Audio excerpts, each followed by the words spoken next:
Hello, it's your man D-Real. I'm back from a vacation, a very well needed vacation, I must say. And I got a topic I want to talk to you about. Of course, is Superman and all of the strange things that have been going on with him.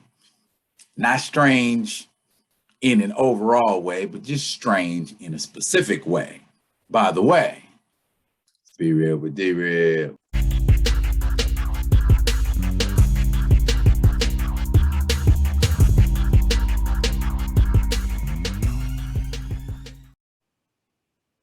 Hey, what up? How you doing? Welcome to another Be Real with D Real, where edutainment is what I do. I have been on vacation for the past week, so that's why you haven't been seeing videos. But anyway, I'm back. I'm not refreshed. I need to sleep some more, but until I do, this is what you're getting.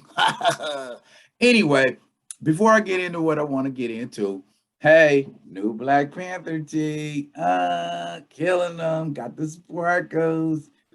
Okay, anyway, seriously. If you're digging what I'm shoveling, put some dirt in a brother's bucket. That means comment, like, subscribe to the Be Real with D Real page, and you will get alerts when new material comes out.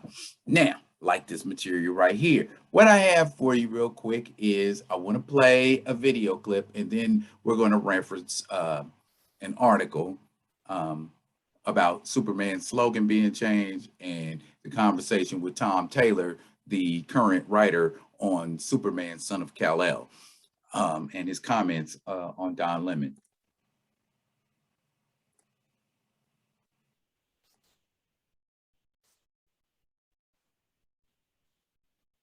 And I'm going to bow out.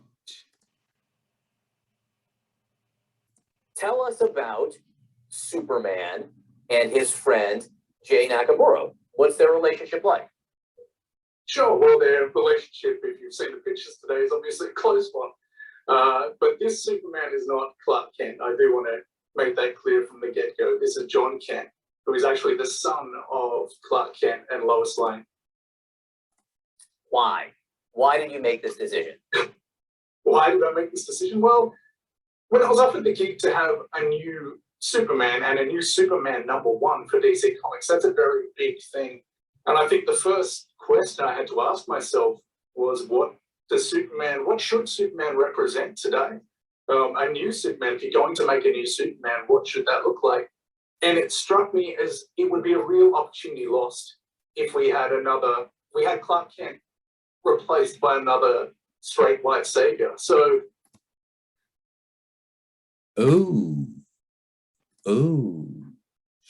Straight white savior, that man said. Okay, now while we're talking, let's press on. This is NBC News talking about Superman changes motto of truth, justice, and American way to truth, justice, and a better tomorrow. What's wrong with that? Jim Lee, creative officer and publisher of DC, announced on Saturday during the virtual fan event, DC Fandom, that the Man of Steel's motto will be evolving, not changing, evolving. There's a difference from the well-known mantra that he fights for truth, justice, and the American way. Superman's new mission statement, truth, justice, and a better tomorrow. And then they go on to talk about how iconic that slogan has always been with him. But then we go here, and this part of the article says, in fact, truth, justice, and the American way did not originate with the first Superman comic books by Siegel and Schuster. Instead, the saying came from a Superman radio serial in the early 1940s as a way to cheer on American military efforts in World War II. The American Way motto was revived for the Adventures of Superman TV series that aired in the 1950s during the first days of the Cold War and at the height of McCarthyism. Follow me now. Here's where I'm going. By the 60s, the motto shifted to truth, justice, and freedom, but on the kids' cartoon series, narrated by Ted Knight, The New Adventures of Superman, but arguably the best and most well-known Superman adaptation, a 1978 feature film starring Christopher Reeve, revived the American Way version with the Man of Steel speaking the words himself, further cementing it in the cultural consciousness of the superhero credo. It goes on to talk about how in Lois and Clark version in 1993 just dropped the American way, went with truth and justice, and with Brandon Routh, there was an instance in the Superman Returns movie where Frank Langella as Perry White says truth, justice, and all that stuff. Okay, and then just recently, 8 months ago, in Batman and Superman number 16, the comic, Superman's mantra is presented as truth, tolerance, and justice. And then we come full circle, and my man is bisexual. Now, bear in mind, I want to just differentiate for those of y'all that don't know, the bisexuality part, that is Jonathan Kent, not Clark Kent. So Superman per se, as you know him, is not the bisexual one. It's his son. It's the Superman, however, that's saying he wants to fight for truth, justice, and a better tomorrow. My response to that is, what's wrong with that? What's wrong with wanting to fight for truth, justice, and a better tomorrow? Understand, the character of Superman was raised in Kansas, but Superman himself, that's a circumstance he could not control as a child. He didn't have any control over where he was born. But when he came into his own and learned his origins, that he was Kryptonian, he identified as an alien. So America's obsession with the greatest naturalized alien, they seem to have an issue with the fact that he wants to embrace a worldview versus an American view. And check the parallel that at the height of the American way popularism, it was during times of ultra high amounts of propaganda and information being sent out to the public. World War II.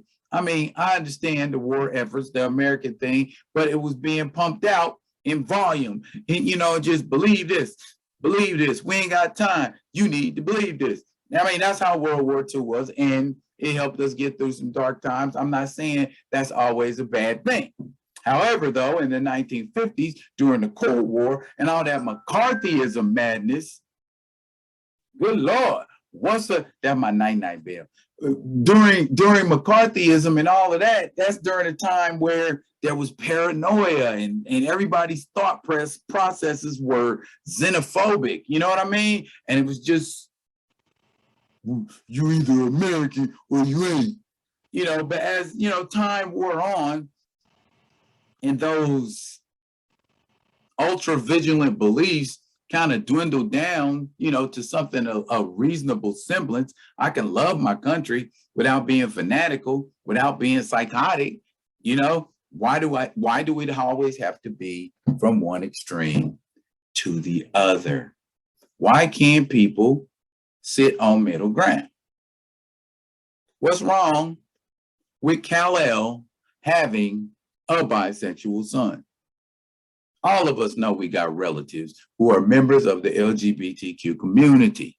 You got a trans relative, you got a gay relative, you got a lesbian relative. That is something that creates a commonality between us, a symbiosis of sorts. That's your family, that's my family, that's everybody's family. Now, as far as the American way thing, America, when I say American, that isn't just the United States. That's North America and Canada. That's Mexico. That's Brazil, Portugal. You said American way. It could be interpreted that way too. I'm not trying to take the loophole, but if you give me the loophole, you know what I'm saying? You didn't say the United States of America way, said American way. Yeah. Okay, so in closing, I just want to say, peg line, like Erica Badu. Yeah, mentally, you got to pack light, man, because when you get too heavy with your thought processes, you start to get into those extreme tips. You know, I'm not saying be passionate. I'm not saying don't, excuse me. I'm not saying don't be passionate, but I'm saying passion too has its limitations. And if we ain't careful, it can sometimes border on fanaticism. That's it. That's what I got. How y'all feeling about it? Did you digging what I'm shoveling? No, you're not digging what I'm shoveling? Drop a comment. Whatever you're feeling, drop a comment, you know, and the same energy you give out is the same energy you get back. And as always, comment, like, subscribe to the Be Real with D Real page so you can get new alerts. And before you know it, I'll be at you with another one of those other ones. And until I am, y'all be good and be good to each other.